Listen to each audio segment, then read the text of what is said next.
कहानी की शुरुआत होती है लॉन्ग ट्रेल नाम की एक कंट्री से, जहां पर कुछ जोकर्स एक राज्य में सर्कस परफॉर्म करने के लिए आए हुए हैं। इसके बाद सीन शिफ्ट होता है राजा के दरबार में, जहां सर्कस का खेल चल रहा है। दरबार के सभी लोग इस खेल से काफी खुश होते हैं, पर वहां की रानी बिल्कुल खुश नहीं होती। तभी एक जोकर अपनी साथी जोकर के ऊपर पानी डालता है, जिसके कपड़े भीग जाते हैं। और जब वो अपने कपड़ों को ऊपर करती है तो रानी को पता चलता है कि वो प्रेग्नेंट है।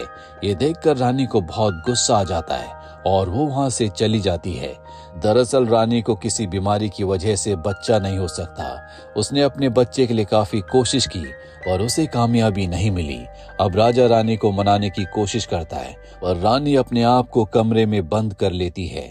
थोड़े टाइम बाद जब रानी का गुस्सा शांत होता है तो राजा ने उसके कमरे में जाकर उसे समझाया और उससे वादा किया कि मैं तुम्हारी खुशी के लिए कुछ भी कर सकता हूँ, और रही बात बच्चे की तो मैं उसके लिए किसी भी हद तक जा सकता हूँ। अब इसके बाद एक रात एक जादूगर जिसने काले कपड़े पहने हुए थे, वो इस राज्य में आकर राजा से मिला। वो राजा को बताता है कि उसके पास राजा की समस्या का समाधान है। जादूगर रानी से कहता है, मैं तुम्हें वो तरीका बता सकता हूँ जिससे तुम प्रेग्नेंट हो जाओगी। तब राजा ने जादूगर से कहा कि तुम्हारे जैसे कई लोग यहाँ आ चुके हैं, पर किसी के पास भी इस चीज का समाधान नहीं था।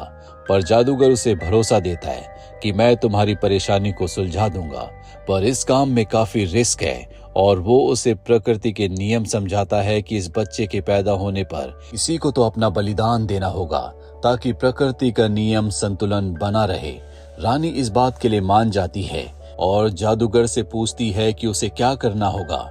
जादूगर उसे समझाता है कि समंदर में एक शैतान रहता है जिसका दिल निकालकर तुम्हें खाना होगा, पर खाने से पहले उस दिल को किसी वर्जिन लड़की को पकाना होगा, तभी तुम प्रेग्नेंट हो पाओगी।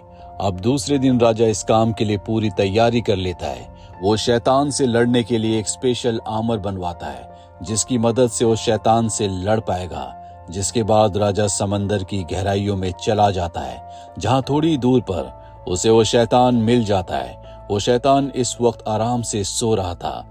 राजा बिना उसे भनक लगे धीरे धीरे उसके पास जाता है और उस पर हमला कर देता है और उसके शरीर को बीच में से फाड़कर उसका दिल निकालकर पानी के ऊपर आ जाता है। पर शैतान से लड़ाई के दौरान राजा काफी घायल हो गया था, जिससे उसकी मृत्यु हो जाती है। जिसके बाद रानी वहां आती है और उस दिल को बड़े ही प्यार से अपने महल ले जाती है। जिसके बाद एक वर्जिन लड़की को उस दिल को पकाने के लिए कहती है, लेकिन जब वो मेड उस दिल को पका रही थी तो वो कुछ अजीब महसूस करती है। कुछ ही देर में अचानक वो भी प्रेग्नेंट हो जाती है और यहाँ रानी उस पके हुए दिल को खा लेती है, जिससे रानी भी प्रेग्नेंट हो जाती है और मेड और रानी दोनों एक साथ 2 बच्चों को जन्म देती है। रानी के बच्चे का नाम एलेक्स रखा जाता है और वो अपने बच्चे के लिए काफी एक्साइटेड होती है और उसे इस देश का राजा बनाना चाहती है। दूसरी ओर मेड के बेटे का नाम जॉन रखा जाता है। अब ऐसे ही 15 साल बीत जाते हैं और ये दोनों बच्चे अब बड़े हो चुके हैं। रानी अपने बेटे के साथ बहुत खुश रहती है। जॉन और एलेक्स एक दूसरे के बहुत अच्छे दोस्त हैं, पर इन दोनों की दोस्ती को देखकर रानी को बिल्कुल अच्छा नहीं लगता। इसीलिए वो एलेक्स को समझाती है कि तुम एक शाही खानदान के वंशज हो, तुम किसी नीच जाति वाले के साथ कैसे रह सकते हो, ये तुम्हें शोभा नहीं देता। तुमसे दोस्ती करने वाले की भी औकात होनी चाहिए। पर एलेक्स अपनी माँ की बात नहीं मानता और जॉन के साथ घूमने चला जाता है। लेकिन वो दोनों जब खेलते हुए समंदर में नहाने लगते हैं तो उन्हें अपने अंदर एक सुपर पावर का पता चलता है कि वो पानी के अंदर भी सांस ले सकते हैं। वहीं रानी इन दोनों की दोस्ती को किसी भी हालत में खत्म करना चाहती है। इसीलिए वो जॉन की माँ को बुलाकर उस पर गुस्सा करती है कि अगर उसने अपने बेटे जॉन को एलेक्स से दोस्ती खत्म करने के लिए नहीं कहा तो वो जॉन के साथ साथ उसे भी इस कंट्री से बाहर निकलवा देगी। तब जॉन की मॉम कहती है कि मैं जॉन को समझाऊंगी, लेकिन फिर भी इस सब का उनकी दोस्ती पर कोई असर नहीं होता। अब एक दिन खेल खेल में दोनों एक दूसरे के कपड़ों को एक्सचेंज कर लेते हैं और जॉन एलेक्स बनकर उसके महल में चला जाता है। पर रानी को उस पर शक हो चुका था और वो उसकी बॉडी की स्मेल से पहचान गई थी कि ये एलेक्स नहीं है, जिससे वो बहुत ज्यादा गुस्से में आ जाती है।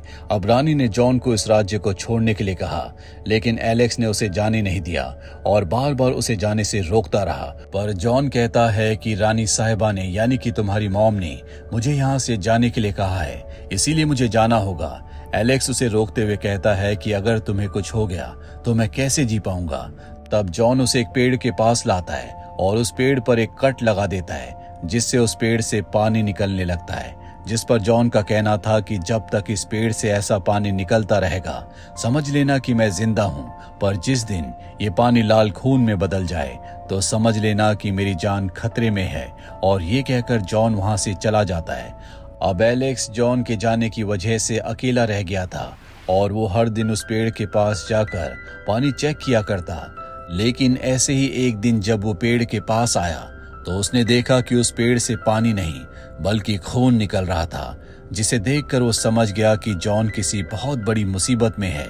इसीलिए वो जॉन की मदद करने के लिए अपनी माँ को बताए बिना ही वहां से निकल गया और जॉन को ढूंढने लगा।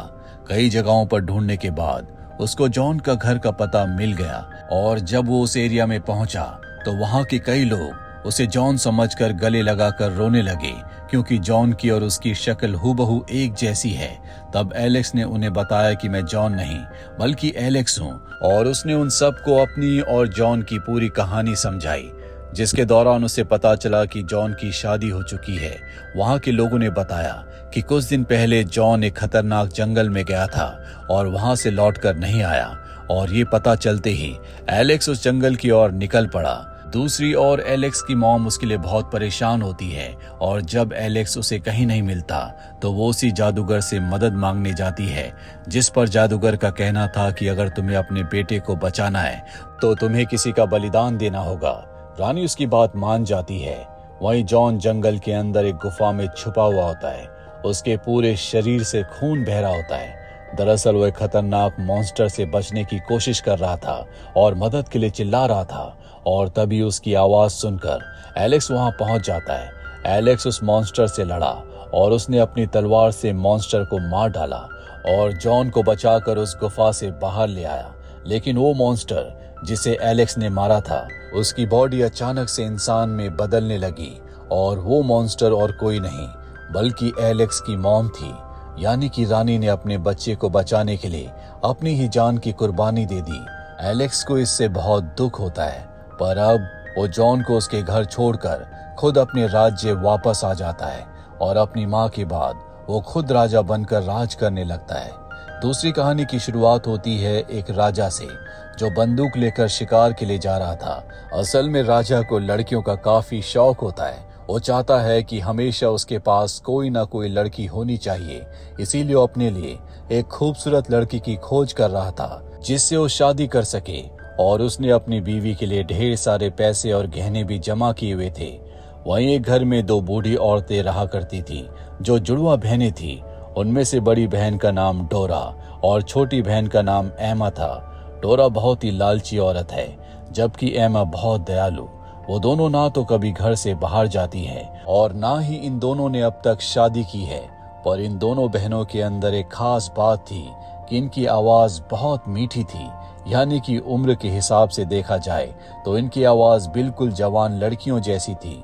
अब एक दिन जब डोरा अपने घर के अंदर गाना गा रही थी, तभी राजा उनके घर के सामने से गुजरा और डोरा की आवाज सुनकर राजा मंत्र मुग्ध हो गया।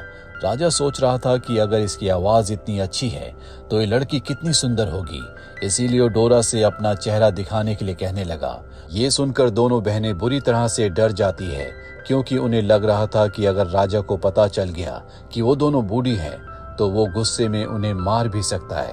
इसीलिए वो दोनों एक प्लान बनाती है, जिसके मुताबिक उन्होंने राजा से कहा कि आप अचानक मुझे बुला रहे हैं, इसीलिए मुझे बहुत अजीब लग रहा है, पर अगर आप एक हफ्ते बाद मुझे बुलाओगे तो मैं बाहर आ जाऊंगी और आपको अपना चेहरा दिखाऊंगी। राजा ये सुनकर वहां से चला गया। जिसके अगले दिन से ही दोनों बहनें अपने शरीर की एक उंगली को जवान करने की कोशिश में लग जाती हैं। ये दोनों कई तरह की दवाई इस्तेमाल करती हैं, पर इससे उन्हें कोई फायदा नहीं हो रहा था, क्योंकि उससे उनकी उंगली बस कुछ वक्त के लिए जवान रहती और फिर पहले जैसी हो जाती, जिससे इनकी सारी खुशियां बर्बाद हो गई। लेकिन इसी दौरान एमा अपनी उंगली को काफी समय तक अपने मुंह में रखकर चूस रही थी और कुछ देर बाद उसने देखा कि उसकी उंगली बहुत ही मुलायम और जवान हो गई, बिल्कुल किसी जवान औरत की तरह। मगर ये सब करते हुए उसका एक हफ्ता खत्म हो चुका था और वो राजा दोबारा वहां आकर उनका दरवाजा खटखटाते हुए कहता है कि एक हफ्ता खत्म हो चुका है, यानी कि अब तुम्हें अपना चेहरा दिखाना ही होगा। पर राजा की इस बात को सुनकर वो दोनों बहनें फिर से डर गई। उन्हें समझ में नहीं आ रहा था कि उन्हें राजा से क्या कहना चाहिए। राजा इतनी आसानी से उनका पीछा नहीं छोड़ेगा, इसीलिए उन दोनों को इसका कोई ना कोई हल निकालना होगा। तभी डोरा एमा की वो सुंदर उंगली दरवाजे से बाहर निकालते हुए कहती है, आज सिर्फ मैं आपको अपनी उंगली ही दिखा सकती हूँ। राजा उसकी सुंदर उंगली को देखकर खुशी से पागल हो गया और उसे किस करने लगा, जिससे वो दोनों बहनें और भी ज्यादा डर गई, क्योंकि अगर राजा को उनकी सच्चाई पता चली तो वो उन दोनों को मार देगा। तब राजा ने उनसे कहा कि मुझे तुम्हारा चेहरा देखना है और तुम्हारे साथ रहना है। तो डोरा ने कहा कि मुझे स्वीकार है, लेकिन मैं बहुत ही शर्मीली लड़की हूँ, इसीलिए मैं आपसे सिर्फ रात के समय ही मिलूंगी और आप ये वादा कीजिए कि जब मैं आपसे मिलने आऊं तो वहां पर कोई दिया या उजाला नहीं होना चाहिए।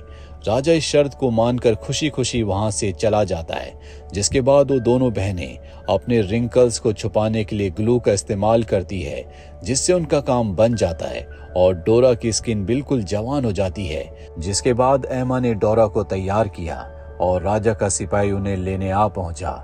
डोरा की शर्त के मुताबिक वो सैनिक रास्ते में दिख रहे हर एक दिए को बुझाता जा रहा था, जिससे कुछ देर बाद डोरा राजा के महल पहुंच जाती है। महल में वो एक कमरे में जाती है जहां पूरी तरह से अंधेरा होता है और उस अंधेरे कमरे में राजा और डोरा एक दूसरे के साथ पहली बार इंटीमेट होते हैं। कुछ देर के बाद डोरा सो जाती है। राजा को उसका चेहरा देखने की इच्छा होने लगी, इसीलिए वो डोरा के उठने से पहले ही एक मोमबत्ती की रोशनी में उसका चेहरा देख लेता है। मगर उसका चेहरा देखते ही राजा को जोर का झटका लगता है। वो सोचने लगा कि मैं रात भर इस बुढ़िया के साथ सो रहा था। अब राजा ने गुस्से में आकर अपने सैनिक से कहा कि इस बुढ़िया को खिड़की से बाहर फेंक दो, और उस सैनिक ने भी बिल्कुल वैसा ही किया। लेकिन वहां से गिरते वक्त डोरा की ड्रेस पेड़ में अटक गई और उसकी जान बच गई। तभी वहां पर एक जादूगरनी आती है जो डोरा पर जादू करके उसे बहुत ही जवान और खूबसूरत लड़की में बदलकर वहां से चली जाती है। लेकिन डोरा को ठीक तरह से याद नहीं था कि उस जादूगरनी ने उस पर क्या जादू किया है। अब कुछ दिनों के बाद राजा उसी जंगल में शिकार करने आता है जहां जंगल में खड़ी डोरा को उसने देखा, और डोरा को देखते ही राजा को पहली नजर में उससे प्यार हो गया, क्योंकि जादूगरनी के जादू के बाद वो बहुत ही सुंदर हो गई थी। अब वो बूढ़ी नहीं है बल्कि एक जवान औरत है। राजा डोरा को महल ले आता है और सबको बताता है कि ये मेरी होने वाली बीवी है, मैं जल्दी से शादी करने वाला हूँ। डोरा और राजा की शादी फिक्स हो जाती है, इसीलिए डोरा एमा को शादी के लिए इनविटेशन कार्ड के साथ एक बहुत ही सुंदर ड्रेस भेजती है। जिसके कुछ दिनों बाद फाइनली डोरा की शादी का दिन आता है और एमा भी अपनी बहन की शादी में पहुंच जाती है। लेकिन वहां डोरा से मिलकर उसे यकीन नहीं होता कि ये उसकी बहन डोरा है। वो डोरा से पूछती है कि तुम इतनी सुंदर कैसे बन गई। डोरा ने कहा कि मैंने अपनी स्किन को काट कर उतार दिया था और धीरे धीरे मेरे शरीर पर नई स्किन आ गई, जिससे मैं जवान दिखने लगी। अब इसके बाद एमा जब अपने घर जाने के लिए निकली तो वो रास्ते में एक दुकान पर रुक गई जहाँ एक आदमी चाकू बेच रहा था, और एमा उस आदमी के पास जाकर उससे अपनी स्किन को उतारने के लिए मदद मांगते हुए कहने लगी कि मैं तुम्हें अपने सारे गहने दे दूंगी पर तुम मेरी स्किन उतार दो। और ये कहकर उसने अपने सारे कीमती गहने उस दुकानदार को दे दिए। अब इतने गहनों को देखकर वो आदमी उसकी मदद करने के लिए तैयार हो गया। वो एमा को एक जंगल में ले जाता है जहाँ पर वो उसकी स्किन को निकाल देता है। स्किन निकलने के बाद एमा उसी हालत में महल की तरफ बढ़ने लगी। पर महल पहुंचने से पहले उसकी मृत्यु हो जाती है। दूसरी ओर डोरा को भी ये कुछ अजीब लग रहा था कि उसकी स्किन में फिर से बदलाव आने लगे थे, यानी कि वो फिर से बूढ़ी होने लगी थी। इसीलिए वो राजा को इस बात का पता चलने से पहले ही वहां से निकल जाती है और जैसे वो महल से बाहर आती है वो पूरी तरह से एक बूढ़ी औरत में बदल जाती है। अब वो यहाँ से तेजी से बाहर निकलती है और फैसला करती है कि आज के बाद वो कभी इस जगह पर वापस नहीं लौटेगी। इसी के साथ हमारी दूसरी कहानी भी यहीं पर खत्म हो जाती है। तीसरी कहानी की शुरुआत एक राजा से होती है जो कि बहुत ही अजीब आदमी है। उसकी पत्नी की मृत्यु कई साल पहले हो चुकी है, मगर उसकी एक बेटी भी है जिसका नाम वायलेट है। हालांकि उसकी पत्नी की मृत्यु के बाद से ही वो वायलेट से नाराज रहने लगा। अब एक दिन जब राजा दरबार में बैठा हुआ था, तभी उसने देखा कि एक कीड़ा उसके हाथ में बैठकर उसका खून पी रहा है, लेकिन वो उस कीड़े को मारने की बजाय अपना खून देता है और उसे पालतू बना लेता है और धीरे धीरे राजा का खून पीकर वो कीड़ा काफी बड़ा हो जाता है। राजा अपनी बेटी की शादी के बारे में सोचने की बजाय उस कीड़े को पालने और हमेशा उसके साथ खेलने में लगा रहता है। लेकिन एक दिन इस कीड़े ने किसी बीमारी की वजह से अपना दम तोड़ दिया, जिसके बाद राजा ने अपनी बेटी की शादी करने का फैसला किया। राजा ने सोचा कि वो इस शादी के लिए कंपटीशन करवाएगा और इस कंपटीशन में जो भी जीतेगा उसी से वो अपनी बेटी की शादी करवाएगा।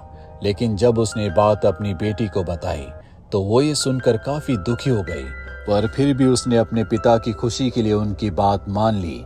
अब इस कंपटीशन के चर्चे उस देश में नहीं बल्कि बाहर के देशों में भी होने लगे और जब कंपटीशन का दिन आया तो सबको पता चलता है कि राजा ने उस कीड़े की खाल निकाल ली थी और जो कोई भी उस खाल को देखकर उस कीड़े का नाम बता देगा, राजा अपनी बेटी की शादी उससे करवाएगा। इस कंपटीशन में कई राजकुमार आए हुए थे, पर कोई भी कीड़े का सही नाम नहीं बता पा रहा था। तभी वहां पर एक आदमी आता है जिसका नाम था ओग्रे। ओग्रे वैसे तो काफी लंबा चौड़ा था, पर दिखने में बहुत ही बदसूरत था। इसीलिए राजा के सिपाही उसे रोकने की कोशिश कर रहे थे, पर उसने कहा कि मैं भी यहाँ इस कंपटीशन में हिस्सा लेने के लिए आया हूँ। जिसके बाद सिपाहियों ने उसे अंदर आने दिया। अब ओग्रे उस कीड़े की खाल के पास गया और बड़ी ही गौर से देखने लगा। उसे सूंघने के बाद उसने उस कीड़े का सही नाम बता दिया, मगर ये सुनते वायलेट वहां से भाग गई। वो महल की छत से कूदकर अपनी जिंदगी का खात्मा करना चाहती थी, और तभी राजा वहां पहुंच गया। उसने अपनी बेटी को रोका और समझाया कि मैंने उसे अपना वचन दिया है, तुमने अपनी जिंदगी का खात्मा किया तो मेरा वचन कौन निभाएगा। प्लीज मेरी बेटी, मेरे वचन का मान रख लो। और वायलेट ना चाहते हुए भी अपने पिता की बात मान लेती है, जिसके बाद ओग्रे वायलेट को अपने साथ ले जाता है। ओग्रे एक पहाड़ पर एक गुफा में रहता है और वो वायलेट को उठाकर उस पहाड़ पर चढ़कर उसी गुफा में बंद कर देता है और वायलेट कई दिनों तक वहां बैठकर रोती रहती है। अब एक दिन जब ओग्रे शिकार करने निकला तो वायलेट को सामने वाले पहाड़ पर एक औरत दिखी और वायलेट ने उसे अपने साथ हुए हादसे के बारे में बताया, उससे मदद मांगी। ये सब सुनकर वो औरत भी उसकी मदद करने के लिए तैयार हो गई, जिसके थोड़ी देर बाद उसने अपनी फैमिली को बुलाया। दरअसल वो औरत और उसकी फैमिली एक सर्कस में काम करते थे, इसीलिए वो सब लोग सोचने लगे कि वायलेट को इस तरफ कैसे लाया जाए। और तभी उन्हें एक आइडिया आया। उन्होंने इस पहाड़ से उस पहाड़ तक एक लंबी रस्सी बांधी और उस रस्सी पर चलने वाला एक आदमी उस तरफ गया और वायलेट को उठाकर धीरे धीरे रस्सी पर चलकर दूसरी ओर जाने लगा। लेकिन इसी बीच ओग्रे भी वहां आ पहुंचा और वो भी वायलेट के लिए उस रस्सी पर लटक गया, पर वो आदमी जैसे तैसे करके वायलेट को उस पार ले गया, जिसके तुरंत बाद उन लोगों ने रस्सी को काट दिया। ओग्रे पहाड़ से नीचे गिर गया। अभी सब सोच रहे थे कि ओग्रे पहाड़ से गिरकर मर गया होगा, लेकिन कुछ दिनों के बाद ही वो वापस आ गया और उसने उस फैमिली के घर को ढूंढकर एक एक करके उन सब को मार डाला। पर वायलेट वहां से भागकर एक गुफा के अंदर छुप गई थी, लेकिन ओग्रे ने वहां पहुंचकर उसे भी पकड़ लिया। वायलेट के पास इस वक्त और कोई रास्ता नहीं था, इसीलिए वो अपनी हार मानने का नाटक करती है, जिससे ओग्रे का गुस्सा कम हो जाता है। पर जैसे वायलेट को मौका मिलता है, वो ओग्रे के ऊपर हमला करके उसे मार देती है। और अब वो अपने पिता के पास महल में वापस लौट आती है और उन्हें बताती है कि तुमने मेरे लिए कैसा हैवान चुना था। और ये सब कहकर वो फूट फूट कर रोने लगती है। अब ये देखकर राजा को भी अपनी गलती का एहसास हो जाता है और वो सबके सामने अपनी बेटी वॉयलेट से माफी मांगता है। साथ ही अपनी गलती का पश्चाताप करने के लिए वो अपनी गद्दी को छोड़ देता है और वॉयलेट को यहाँ की रानी बना देता है, जिसके बाद वॉयलेट की क्राउन सेरेमनी बहुत ही धूमधाम से मनाई जाती है। और इसी के साथ हमारी आखिरी कहानी भी खत्म हो जाती है। हमारी ये तीनों कहानियां आपको कैसी लगी कमेंट बॉक्स में जरूर बताएं। उम्मीद करते हैं कि ये कहानियां आपको पसंद आई होंगी।